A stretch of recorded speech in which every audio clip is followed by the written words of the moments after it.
Bonjour à tout le monde. Aujourd'hui, la prise en main du pistolet et aussi le tir à sec ou en anglais dry fire. Alors la prise en main, il y a une façon de prendre votre pistolet. Il y a beaucoup de gens qui se fient à leur instinct pour prendre l'arme à feu. Je vous montre, en passant, arme vide évidemment. Je vous montre rapidement ici comment est-ce qu'on fait ça. Je tiens mon arme de cette façon-là. OK? Mon pouce, la plupart des gens vont mettre le pouce là et vont embarquer par-dessus ici. Ils vont croiser les pouces. Quelquefois, on va voir des gens qui vont aller avec le pouce en arrière, ce qui est très dangereux. Et on ne veut pas ça. N'oubliez pas, vous tenez votre arme avec les 3 doigts qu'il y a ici, coincés dans votre paume. OK? Le pouce, comme tel, à tenir l'arme, comme ça, il ne sert à rien.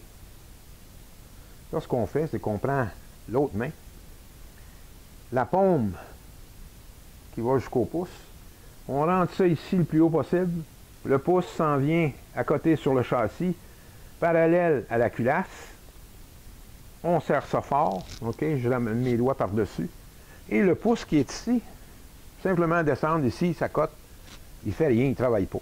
Juste l'autre pouce qui est à côté, lui, il ne travaille pas. Alors, ça a l'air de ça, ok? C'est une position qui est confortable, mais qui est aussi très solide.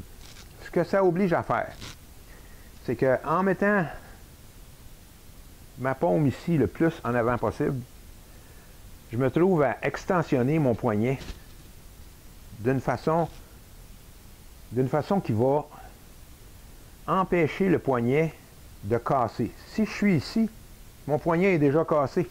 Je suis là, le poignet est déjà cassé. Alors mon arme va lever comme ça à chaque coup.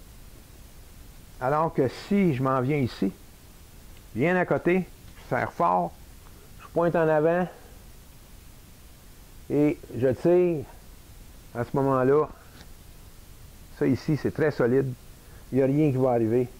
Puis si ça lève un peu, ça va lever de cette façon-là, mais mon poignet ne cassera pas.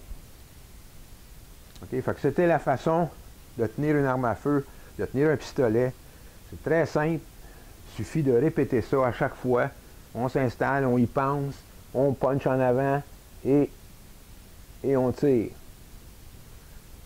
OK? Fait que ça, c'est la prise en main. Tir à sec.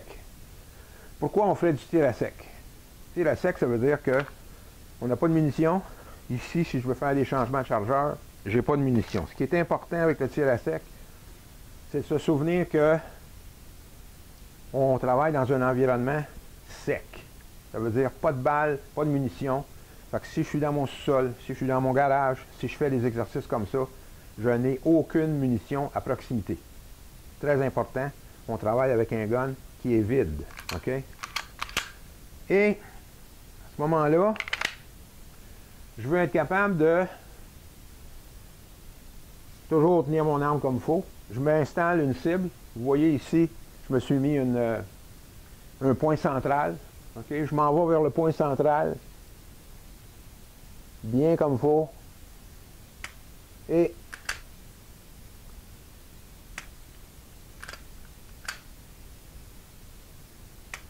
OK? Ce que j'essaye de faire finalement, en faisant ça, c'est de faire que ma mire avant, quand je regarde à travers la mire en arrière, ne bouge pas quand j'actionne la détente. Il ne faut pas que ça bouge. OK? Si ça ne bouge pas, la balle va s'en aller, quand je vais arriver sur le champ de tir, la balle va s'en aller exactement où est-ce que je veux qu'elle aille. OK? Si je ne fais pas ça, si ça bouge, bien, si ça bouge de 1/4 de pouce ou 1/8 de pouce ici, c'est certain que ça va s'en aller, au lieu de s'en aller au centre, ça va s'en aller à 2 pouces, 3 pouces, 4 pouces du centre. OK? À la cible, qui peut être à 7 verges ou 10 verges, peu importe. Alors, ce qu'il faut se souvenir, c'est ça. C'est que ça ne bouge pas. OK? Tir à sec, on fait ça avec une arme à percussion centrale. OK? Parce que, à ce moment-là, le percuteur, qui devrait frapper une balle, qui devrait frapper une amorce, il ne frappe rien. Il est dans le vide. Okay? Le percuteur, il travaille tout seul, il est dans le vide. Il n'y a aucun dommage qui peut arriver avec votre arme à feu. Tous les compétiteurs qui sont des champions internationaux travaillent de cette façon-là et ils vont faire des centaines et des milliers de répétitions à vide comme ça, à sec, avant d'arriver sur le chantier pour finalement tirer et mettre en place leur cible et tirer et faire leurs exploits finalement. Okay? Tous ces gens-là font du tir à sec. Ce que ça fait le tir à sec, vous avez sûrement déjà vu, l'arme vient vide, okay? La culasse bloque en arrière, la personne ne se rend pas compte que son arme est vide, et qu'est-ce qu'on voit? Hop! On voit que ça bouge comme ça. Pourquoi? Parce que le subconscient, de façon naturelle, veut vous protéger. Il anticipe le recul, il anticipe le bang. Et à ce moment-là, souvent, on va voir des gens qui n'arrivent pas à placer leur balle à la bonne hauteur, ça descend vers le bas. Pourquoi? Ils anticipent. C'est pas de leur faute. C'est le subconscient qui travaille plus fort que vos mains. Si vous faites du tir à sec, à ce moment-là, vous allez contrer ce que le subconscient essaye de faire, puis vous allez à ce moment-là contrôler votre arme complètement, puis vous allez être capable d'actionner votre détente de façon contrôlée, de façon stable. Ça ne bougera pas. Vous allez arriver sur le chantier, puis vous allez être surpris des résultats. Tir à sec comme ça, on fait ça 5 minutes, 10 minutes par jour, pas plus que ça. Mais faites-le à tous les jours si vous êtes capable. Si vous le faites à tous les jours, juste une semaine, du lundi au vendredi, le samedi matin, vous venez faire un tour au club, vous allez voir déjà une différence. Après ça, il faut continuer.